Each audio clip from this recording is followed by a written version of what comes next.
إن الحمد لله وقال تعالى في كلامه المجيد وفرقانه الحميد أعوذ بالله من الشيطان الرجيم بسم الله الرحمن الرحيم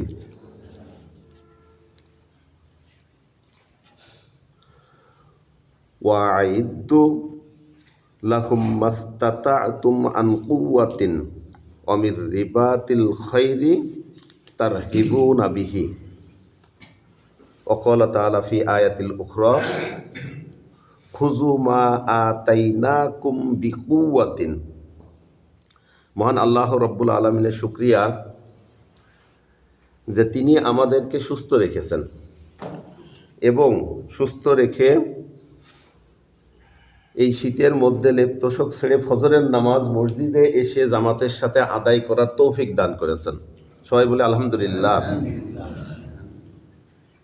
এই কঠিন একটা সময়ে আমরা যে আল্লাহর ইবাদতের সাথে লিপ্ত থাকতে পারছি, তার হুকুম বিধিবিধানগুলো আমরা মানতে পারছি, সেজন্য আল্লাহ তাআলার কাছে শুকরিয়া আদায় করা দরকার। একটা হাদিস আছে, হুজুরে পাক সাল্লাল্লাহু আলাইহি সাল্লাম বলছেন যে এমন একটা জামানা আসবে যেই জামানায় হাতের উপরে জ্বলন্ত অগ্নি টুকরা বা কয়লা টুকরা, লাল কয়লা যখন জল জল করে লাল টকটকে হয়ে যায় না, ওই লাল কয়লা যখন হাতের পরে রাখা সম্ভব হবে, কিন্তু ঈমান রাখা সম্ভব হবে না, এমন একটা জামানা আসবে আমার পরে। আজ থেকে 800 বছর আগে ইমাম গাজ্জালি, ইসলামের অনেক বড় একজন দার্শনিক, উনি বলে গেছেন যে আমার মনে হয় আমি সেই জামানায় চলে আইছি 800 বছর আগে। তাহলে আমরা কোন জামানায় আছি বুঝতে পারছি? আমরা কোন জামানায় আছি, আর আমাদের ইমানটা টিকানো যে কত কষ্ট হয়ে দাঁড়িয়েছে সেটা আর বলার মতো না। আপনি পথে বেরোতে পারবেন না, আপনার ইমান যে কোথায় চলে যাবে। এই যে তারপর মোবাইল, এটা একটা ইমান নষ্ট করার এমন একটা মাধ্যম, যদি আমি যে কোনো কাজে লাগাতে পারছি, আবার এটাকে আপনি ভালো কাজেও লাগাতে পারছেন। এটা থেকে আপনি কোরআন হাদিস চর্চা করতে পারছেন, পড়তে পারছেন, জানতে পারছেন। বিভিন্ন ইউটিউব তো এখন বর্তমানে, আপনি যদি ভালো সাইডে থাকতে চান তাহলে এটা হুজুরদের দখলে মনে করবেন। হুজুররা কিন্তু প্রচুর পরিমাণে ভিডিও দেয়, প্রচুর পরিমাণে ভালো ভালো ওয়াজ নসিহত কথাবার্তা বলে। এর থেকে অনেক কিছু যদি শিখতে চান, আপনার মন মানসিকতা হতে হবে। আর না শিখে যদি আমি যদি টিকটক বলেন, অমুক ভিডিও তমুক ভিডিও আবল তাবলের মধ্যে যাই, ঘন্টার পর ঘন্টা চলে যাবে, আমি টেরই পাবো না। ইমান এতেই নষ্ট হয়ে যাচ্ছে, অর্থাৎ আমার পকেটেই আছে। এমন একটা সময় ছিল, যদি নাচ গান বা কোনো বিনোদনমূলক কোনো কিছু আমাদের দেখতে হইতো, আপনারা মুরব্বীরা জানেন, আমাদের সময়ের আগে ওই অমুক এলাকায় 10 গ্রাম পরে এক এলাকায় যাত্রা পাঠিয়ে এসে সেখানে যাব, দল ধরে হয়তো যাইতো, খুব কম, বছরে হয়তো 2-1 বার। তারপরে সিনেমা আসলো, সিনেমা হলে হয়তো বছরে 2-1 বার যাইতো, এই ছিল। তারপরে বাড়ি টিভি আসলো, টিভিতে ইচ্ছা করলেই খারাপ কিছু দেখা যেত না, হয়তো নাটক টাটক 2-1টা হইতো বা খবর টবর হইতো, অনেক ভালো কিছু হইতো। তারপরে আস্তে আস্তে এইরকম সব কিছু বাতিল হয়ে যায়, এক মোবাইলের মধ্যে সব কিছু ঢুকাই দেওয়া হয়েছে। আপনি কি চাচ্ছেন? এটা ইমান নষ্ট করার বড় একটা ফাঁদ। আমরা এর থেকে সাবধানে থাকব। এটা যে আমার ইমান নষ্ট, অমুক দল ইমান নষ্ট করে দিয়ে গেল, অমুক জন আমার ইমান নষ্ট করে দিয়ে গেল, অমুকের মেয়েটা বেপর্দায় বেড়াচ্ছে, আমার ইমান নষ্ট হয়ে গেল, শুধু এটা না, আপনার পকেটেই রয়েছে ইমান নষ্ট করার জিনিস, তাই না? তাই যাই হোক, এই যুগে আল্লাহ তাআলা আমাদেরকে ঈমান নিয়ে টিকে থাকার তৌফিক দান করুক, সেই দোয়া আমরা সবাই করি। সবাই বলেন আমিন। তা আজকে যে আয়াতটা বলেছি, এখানে হালকা একটু খুবই সংক্ষিপ্ত আকারে ছেড়ে দেব। ওমর রাদিয়াল্লাহু তাআলা আনহুর ঘটনা, ইসলাম গ্রহণের ঘটনা আমরা জানি। উনি কিন্তু ইসলামের প্রথম যুগে যখন হুজুরে পাক সাল্লাল্লাহু আলাইহি সাল্লাম মুসলমানদের ইসলামের জন্য দাওয়াত দিতেন, কোনভাবে? গোপনে গোপনে গোপনে নিজের যে আত্মীয় স্বজন আছে, নিজের যে পরিচিত আছে, বন্ধু বান্ধব মহল, সেখানে গোপনে দিতেন দাওয়াত। পরবর্তীতে তিনি আল্লাহর কাছে দোয়া করলেন যে দুইজন নেতা ছিল শক্তিশালী, হেবি, মানে যাদেরকে সবাই ভয় পাইত মক্কার লোকেরা। একজন ছিল আবু জেহেল, ঠিক আছে, ওর নাম ছিল আবুল হেকাম, জ্ঞানের পিতা। আরেকজন ছিল হচ্ছে ওমর রাদিয়াল্লাহু তাআলা। এই দুইজনের পক্ষে আল্লাহ হুজুরে পাক সাল্লাল্লাহু আলাইহি সাল্লাম আল্লাহর কাছে দোয়া করলেন যে ইসলামের শক্তি বৃদ্ধির জন্য এই দুইজনের মধ্য থেকে একজনকে ইসলামের ভিতরে নিয়ে এসে দেওয়ার জন্য আল্লাহ তাআলার কাছে দোয়া করলেন। সেই দোয়া হযরত ওমর রাদিয়াল্লাহু তাআলার জন্য আল্লাহ তাআলা কবুল করলেন। এবার উনি তো তখন ইসলাম গ্রহণ করেনি, উনি তরোয়ার বের করে খোলা তরবারি নিয়ে হুজুরে পাক সাল্লাল্লাহু আলাইহি সাল্লামের মাথা কাটতে যাচ্ছে। আজকে কিটা আলাদা ধর্ম প্রচার করছে, ওর গর্দানি ফেলে দেবো, তাই করে যাচ্ছে। যেতে যেতে প্রতিমধ্যে উনার বোনের বাসা বাঁধে, সেই বোনের বাসায় গেছে বা বোনের বাসার পাশ দিয়ে যাওয়ার সময় দেখে যে বাসার মধ্যে থেকে কিছু একটা পড়ার শব্দ আসছে। তো যায় বোন এবং তার বউনাই যেটা ছিল তাদেরকে বলছে যে কি পড়ছিলে, আমাকে শোনাও। তারা তো সেরে ফেলেছে, জানে যে ওমর রাদি এখনো ইসলাম গ্রহণ করিনি, আর খুব রাগী। ওরা সেরে ফেলার পরে উনি আঘাত করার পরে ওনার বউনার মনে কপাল কেটেও যায়, এরকম একটা বর্ণনা আছে। তারপরে উনি জোর করে শোনে, ওনারা যখন কোরআনের যতটুকু নাজিল হয়েছিল ততটুকু কিছুটা হচ্ছে তেলাওয়াত করে শোনানোর পরে ওমর রাদিয়াল্লাহু তাআলার মধ্যে একটা পরিবর্তন আসে। উনি বলে যে এই কথা তো আসলে খুবই গুরুত্বপূর্ণ কথা। যাই হোক, ওনার যে পরিবর্তন আসে, উনি ইমানের স্বাদ পেতে থাকে। এরপরে বলে যে চলো, আমাকে নিয়ে চলো মুহাম্মদের কাছে, আমি তার কাছে যাই ইসলাম ধর্ম গ্রহণ করে। সেখানে যায় তিনি অস্ত্র জমা দেয় হুজুরে পাক সাল্লাল্লাহু আলাইহি সাল্লামের কাছে, জমা দিয়ে ইসলাম ধর্ম গ্রহণ করার পরে উনি বলে যে আপনারা গোপনে কাজ করছেন কি জন্যে? সত্য একটা ধর্ম এসেছে, সত্য একটা বাণী এসেছে মহান আল্লাহ তাআলার কাছে, এখানে গোপনে রাখার কিছু নেই। উনি তখন ইসলামের পক্ষে দাঁড়িয়ে পড়ে যে এখন আসো, কে আসবে বাধা দিতে, আমরা এখন প্রকাশ্যে ইসলাম প্রচার করব, প্রকাশ্যে ধর্ম প্রচার করব। কেউ বাধা দিতে আসলে ওমরের তরবারির তল দিয়ে তার যেতে হবে। হুজুর পাক সাল্লাল্লাহু আলাইহি সাল্লামকে যদি কেউ মারতে আসো বা আমাদের কেউ মারতে আসো, তাহলে আমার তরবারি নিজ দিয়ে তোমার যেতে হবে, আর আমার তরবারি এমনি চুপ থাকবে না তখন, তাই তো? অর্থাৎ এখানে পেশি শক্তির বলা হয়েছে। আপনাকে টিকে থাকতে হলে পেশি শক্তির দরকার আছে না? অবশ্যই দরকার আছে। কাজে এখানে আল্লাহ তাআলা আপনাকে বলেছেন পেশি শক্তি খাটানোর জন্য, এটা আপনার জন্য ফরজ। আপনার ইমান টিকানোর জন্য, আপনার জাতি টিকানোর জন্য, আপনার বংশ টিকানোর জন্য, আপনার ধর্ম টিকানোর জন্য, আপনার দেশ টিকানোর জন্য পেশি শক্তি খাটাতে আল্লাহ তাআলা বলেছেন, নির্দেশ দিয়েছেন। যে আয়াতটা আমি বললাম এটা হচ্ছে সূরাতুল আনফালের ৬০ নম্বর আয়াত। ওয়াআদ্দু লাহুম মাস্তাতাতুম মিন কুওয়াতিন ওয়া মির রিবাতিল খায়রি তুরহিবুনা বিহি। আর তোমরা নিজেদের সামর্থ্য অনুযায়ী সর্বাধিক পরিমাণ শক্তি, নিজেদের সামর্থ্য অনুযায়ী সর্বাধিক পরিমাণ শক্তি ও সদা প্রস্তুত ঘোড়া তাদের মোকাবেলায় জন্য জোগাড় করে রাখো। নিজেদের শক্তি এবং যুদ্ধ করতে কি লাগে? আগেকার যুগে ঘোড়া লাগতো না, তাহলে এখন যদি ঘোড়া না লাগে তাহলে কি লাগে সেটা দেখে ধরতে হবে। আপনার অস্ত্র লাগবে, আপনার ট্যাঙ্ক লাগবে, কামান লাগবে, যুদ্ধ বিমান লাগবে, সেনাবাহিনী লাগবে, সব কিছু রেডি থাকা লাগবে। এটা শুধু দেশের জন্য না, এটা আপনার জন্য।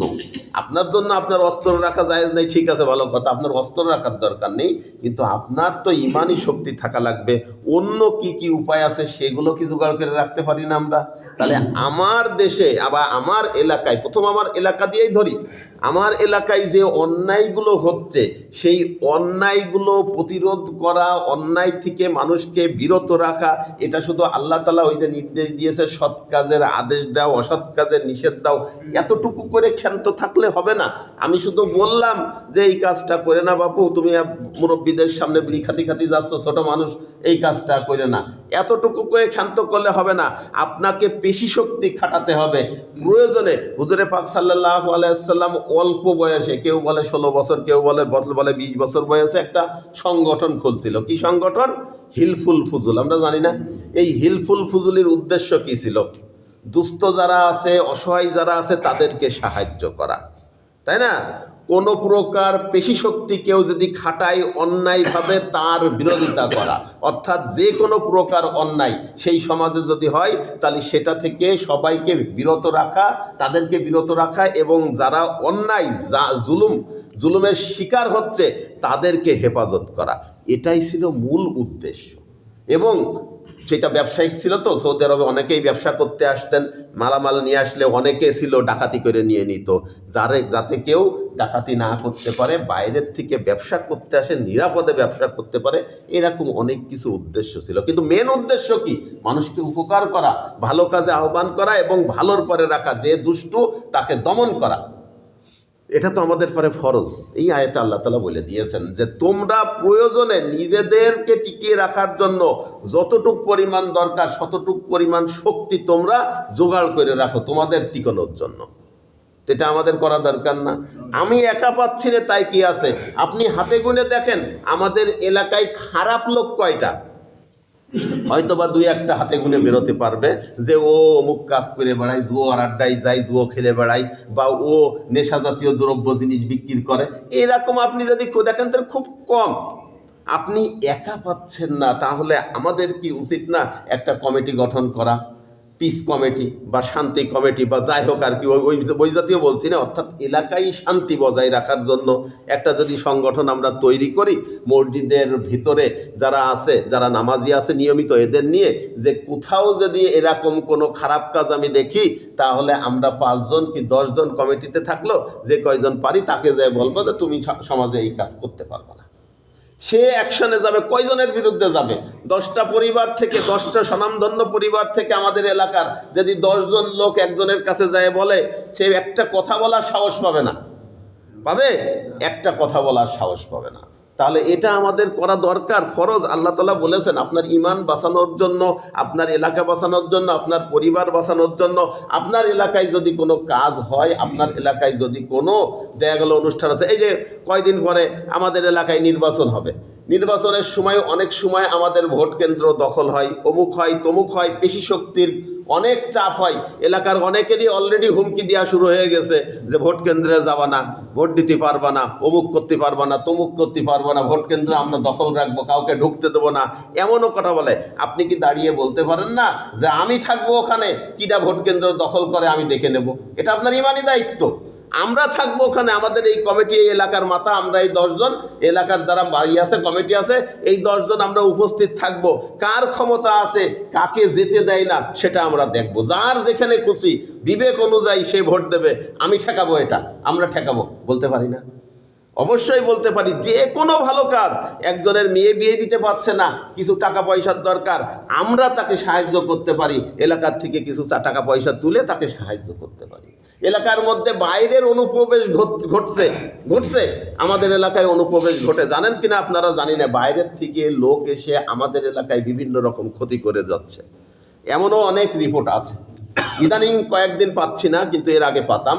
আমরা এটাও ঠেকাতে পারি। আমরা জানতে পারলাম যে বাইরের থেকে এসে আমাদের এলাকায় এই আমাদের অকাম কুকাম করছে, তাকে আমরা নিষেধ করলাম, তুমি আর বাইরে ঢুকে না। কার শেল্টারে আসছে, কার দ্বারা আসছে, সেটাও আমরা নিষেধ করে তুমি আর বাইরের লোক নিয়ে আসবে না।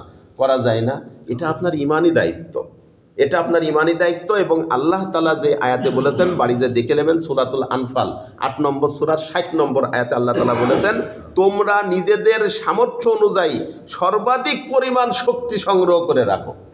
সর্বাধিক পরিমাণ মানে যতটুকু সম্ভব হয়। এটা আমাদের দরকার না? এটা আমাদের দরকার। আমরা যদি বিবেকবান হয়ে থাকি, এর আগে অনেকবার বলেছি যে আমাদের এলাকার পরিস্থিতি এই, আমাদের এলাকার পরিস্থিতি খুব খারাপ পর্যায়ে যাচ্ছে, আমাদের নিচু এলাকায় সন্ধ্যের পর থেকে যাওয়া যায় না, একটু ছেলেপেলে 6-7 ছেলেপেলেরা নেশাদ্রব্য নিয়ে ব্যবসা করে, কেউ খাচ্ছে। আমরা এর প্রতিকার কিন্তু কোনোদিন করিনি। একজন পারলাম না, আমরা 10 জন মিলে তো পারতে পারি। যাওয়া যায় না? আমাদের দরকার একটু অগ্রগতি হয়। হুজুর পাক সাল্লাল্লাহু আলাইহি ওয়াসাল্লাম অল্প বয়সে যে সংগঠনটা করেছেন, বিশ্বের মধ্যে আজও পর্যন্ত নজির এইরকম সংগঠন আজও পর্যন্ত তৈরি হয়নি। উনি যে হেল্প করেছেন, উনি যে সাহায্য করেছেন, দুস্থদের সাহায্য করেছেন, গরিবদের সাহায্য করেছেন, যারা ভয় পেয়েছে তাদেরকে হেফাজত করেছেন, যারা অত্যাচারিত হয়েছেন অত্যাচারীর হাত থেকে তাদেরকে রক্ষা করেছেন, এবং বাইরের থেকে যারা এসে ব্যবসা করেছেন তাদের জান মালের নিরাপত্তা দিয়েছেন, এবং কোনো ভালো কাজ তারা বাধা দেয়নি, সকল ভালো কাজকে সহযোগিতা করেছেন, তাই না? কাজে এই কাজগুলো আমাদের করা দরকার। এটা মহান আল্লাহ তাআলা বলে দিয়েছেন আপনার পরে ফরজ, আপনাকে করতে হবে। কাজেই আমরা যদি কোনো অন্যায় দেখি তার প্রতিবাদ করতে পারবো না। আপনার ক্ষমতা আছে, আপনার জোর আছে, আপনার বংশ পরিচয় আছে, এলাকায় সবাই মানে, আপনি এলাকার মাতা বা যাই হোক যতটুকুই আছেন ততটুকু নিয়ে একটু দাঁড়ান। না, আমি অন্যায় হতে দিব না, আমার এলাকায় আমি কোনো অন্যায় হতে দিব না, আমার এলাকায় সবাই নির্বিঘ্নে চলাচল করবে, ইসলামিক কালচার অনুযায়ী চলাচল করবে, যার ইচ্ছা যাকে ইচ্ছা সমর্থন দিবে, কেউ কোনো বাধা দিতে পারবে না। দেখি এই কেন্দ্রে কে আসে বা এখানে কে আসে, এমন শক্তিভাবে আমরা দাঁড়াতে পারি না? অবশ্যই দাঁড়ানো দরকার, এবং এটা আপনার পরে ফরজ।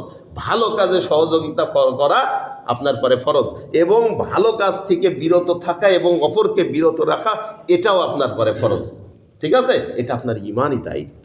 এটা না হলে আমরা ইমান নিয়ে বাঁচাতে পারবো না। কারণ স্পষ্ট প্রমাণ, ওমর রাদিয়াল্লাহু তাআলা আসার পরে ইসলামের অনেক উন্নতি সাধন হয়েছে, সবাই প্রকাশ্যে ঘোরাফেরা করেছে, ইসলামের দাওয়াত দিয়েছে, কেউ বাধা দিতে পারেনি। একজনের দ্বারা আল্লাহ তাআলা এই উপকার করেছেন। আর আমরা যদি 10 জন মিলে এই কাজ করি তাহলে আমাদের এলাকায় কোনো সমস্যা হবে? কোনো চোর আসবে? কোনো নেশা জাতীয় জিনিস থাকবে না? আপনার সন্তান হেফাজতে থাকবে, আমার সন্তান এখানে বড় হচ্ছে, আপনার সন্তান এখানে বড় হচ্ছে। এগুলো আমাদের করা দরকার। একটু বসেন, একটু বসে আপনারা একটা কমিটি তৈরি করে একটু অগ্রসর হন। এটা আমাদের ইমানি দায়িত্ব এবং আল্লাহ তাআলা ফরজ করে দিয়েছেন। বোঝা গেল বিষয়টা? তাহলে আমাদের আজকের বিষয়টা হচ্ছে পেশি শক্তি। সত্যকে প্রতিষ্ঠা করার জন্য পেশি শক্তির দরকার আছে। সত্যকে প্রতিষ্ঠা করার জন্য আপনার সমর্থন দরকার আছে। আপনি একা পাচ্ছেন না, কমিটি গঠন করে তৈরি করেন যে আমার এলাকায় নেশা চলবে না, আমার এলাকায় কোনো খারাপ কাজ চলবে না, আমার এলাকায় কোনো রাহাজানি চলবে না, লুটতরাজ চলবে না, কোনো অন্যায় চলবে না। যাকে ইচ্ছা যে সমর্থন দেবে, কোনো কেউ বাধা দিতে পারবে না, তার ইচ্ছা অনুযায়ী দেবে, নিয়ম অনুযায়ী দেবে, কেউ বাধা দিতে পারবে না। আমি দাঁড়ালাম দেখি কে করতে পারে, কে বাধা দেয়, বলতে পারি না কেউ। আচ্ছা ঠিক আছে, সবাইকে আল্লাহ তাআলা কবুল করুক। অনেকেই আমার জানা মতে অনেকেই অগ্রসর হচ্ছেন, অনেকেই বলছেন যে আমি থাকবো দেখি কে আমাকে বাধা দেয়, কে আমাকে ডিঙিয়ে এই কাজ করে। আল্লাহ তাআলা তাদেরকে কবুল করুক এবং সবাই যেন এই ভালো কাজে যুক্ত হতে পারি সেই তৌফিক দান করুক। আজকের এই পেশি শক্তির বিষয়ে কারোর কোনো প্রশ্ন আছে কিনা? তাই দোয়া করে দিই, দুরূদ শরীফ পড়েন। আল্লাহুম্মা সাল্লি আলা মুহাম্মাদ ওয়া আলা আলি মুহাম্মাদ কামা সাল্লাইতা আলা ইব্রাহিম ওয়া আলা আলি ইব্রাহিম ইন্নাকা হামিদুম মাজিদ। আল্লাহুম্মা বারিক আলা মুহাম্মাদ ওয়া আলা আলি মুহাম্মাদ কামা বারাকতা আলা ইব্রাহিম ওয়া আলা আলি ইব্রাহিম ইন্নাকা হামিদুম মাজিদ। আল্লাহুম্মা আমিন। রব্বানা আতিনা ফিদ দুনিয়া হাসানাতাও ওয়া ফিল আখিরাতি হাসানাতাও ওয়া কিনা আযাবান নার। ওয়াসাল্লাল্লাহু আলা খাইরি খালকিহি মুহাম্মাদি ওয়া আলা আলিহি ওয়া আসহাবিহি আজমাইন। রব্বিরহামহুমা কামা রব্বায়ানি সগীরা। ইহদিনাস সিরাতাল মুস্তাকিম। ইয়া রাব্বাল আলামিন মাহিয়ান গরিয়ান। মানুষ জাতিকে তুমি তো দুর্বল করে তৈরি করেছো আল্লাহ, ইয়া রাব্বুল আলামিন। আমরা ইমানের ধারক বাহক, অথচ এমন দুর্বল, কোনো পেশি শক্তির সামনে দাঁড়ানোর ক্ষমতা আমাদের নাই। ইয়া রাব্বুল আলামিন, তুমি তো বলে দিয়েছো সর্বাধিক শক্তি অর্জন করে রাখার, আমার ইমানকে বাঁচানোর জন্য, আমার পরিবারকে, আমার সমাজকে, আমার দেশকে বাঁচানোর জন্য সর্বাধিক শক্তি অর্জন করতে নির্দেশ দিয়েছো। ইয়া রাব্বুল আলামিন, আমরা তা ভুলে গিয়ে আমরা ভীত বিড়ালের মতো চুপচাপ বসে আছি আল্লাহ। যে যা করছে, অন্যায় করছে, আমাদের চোখে পড়লেও আমরা কোনো কথা বলি না, চুপ করে থাকি। আমাদের মধ্যে এতটুকু বিবেক নাই ইয়া রাব্বুল আলামিন যে আমরা 5 জন মিলে তাকে নিষেধ করব, এতটুকু ক্ষমতা আমাদের নাই। ভয় ভীতিতে থাকছি ইয়া রাব্বুল আলামিন। সকল প্রকার ভয় তুমি আমাদের মধ্য থেকে দূর করে দাও ইয়া রাব্বুল আলামিন। সত্যকে প্রতিষ্ঠার জন্য আমরা যেন কাজ করে যেতে পারি সেই তৌফিক দান করে দাও ইয়া রাব্বুল আলামিন। এটা তো ইমানি দায়িত্ব, এটা আমার পরে ফরজ বিধান যে আমার এলাকায় যদি আমার সামনে কোনো অন্যায় হয়ে থাকে সেটাকে আমি নিষেধ করব, এটা তো আমার পরে ফরজ। এই বিবেকটা, এই বুঝটা আমাদের মধ্যে সবাইকে তুমি দিয়ে দাও। যারা নেতৃত্ব স্থানীয় রয়েছে, যারা উপর পর্যায়ে রয়েছে, তারা যেন পেশি শক্তি তোমার পক্ষে খাটাতে পারে সেই তৌফিক দান করে দাও ইয়া রব্বুল আলামিন। আমরা যেন পেশি শক্তি খাটিয়ে দুর্বল শয়তানিকে দূর করতে পারি, সকল প্রকার খারাপিকে দূর করতে পারি সেই তৌফিক দান করে দাও ইয়া রব্বুল আলামিন। আমাদের এলাকায় যত অনুষ্ঠান হোক, যত কিছুই হোক না কি জন্য, আমরা যেন তাদের পাহারাদার হিসেবে কাজ করতে পারি সেই তৌফিক দান করে দাও ইয়া রব্বুল আলামিন। সকল কাজে, সকল ভালো কাজে আমরা যেন শক্তি খরচ করতে পারি সেই তৌফিক দান করে দাও ইয়া রব্বুল আলামিন। আমরা 5 জন 10 জন মিলে যদি দাঁড়িয়ে পড়ি, যদি বড়রা যদি দাঁড়িয়ে পড়েন ইয়া রব্বুল আলামিন, তাহলে অন্যায়কারী তো দুর্বল, সে কখনোই সুযোগ পাবে না অন্যায় করতে ইয়া রব্বুল আলামিন। আমাদের ইমানি শক্তি দিয়ে দাও, আমরা যেন এমন একটা সংগঠন দাঁড়ান করাতে পারি যেই সংগঠন দিয়ে আমরা এলাকা থেকে সকল প্রকার খারাপ কাজ দূর করতে পারি আল্লাহ ইয়া রব্বুল আলামিন। সকল প্রকার নেশা জাতীয় জিনিস আমরা বন্ধ করতে পারি সেই তৌফিক দান করে দাও ইয়া রব্বুল আলামিন। দখলদারি বন্ধ করতে পারি সেই তৌফিক দান করে দাও। অন্যায় মাজলুমদের পারে যে অন্যায় করা হচ্ছে ইয়া রব্বুল আলামিন, জালেমকে আমরা থামাতে পারি সেই তৌফিক দান করে দাও। কোনো প্রকার পেশি শক্তি যেন আমাদেরকে গ্রাস না করে সেই তৌফিক দান করে দাও। আমরা যেন ইমানি চেতনা নিয়ে, ইমানি পেশি শক্তি নিয়ে তাদেরকে মোকাবেলা করতে পারি সেই তৌফিক দান করে দাও ইয়া রব্বুল আলামিন। সকল কিছু যা সামনে আসছে ইয়া রব্বুল আলামিন, আমাদের জন্য তুমি উপকারী তৈরি করে দাও ইয়া রব্বুল আলামিন। আমরা যেন এর থেকে সুফল পাই সেই তৌফিক দান করে দাও। সকলের ইচ্ছাকে তুমি পূর্ণ করে দাও। মনের মধ্যে যে ইচ্ছা আছে, যদি খারাপ কোনো ইচ্ছা থাকে, তাগুতকে প্রতিষ্ঠা করার ইচ্ছা থাকে, সেই ইচ্ছাকে তুমি পরিবর্তন করে দিয়ে তোমার বিধানকে জমিনে কায়েম করার ইচ্ছা তুমি জাগিয়ে দাও।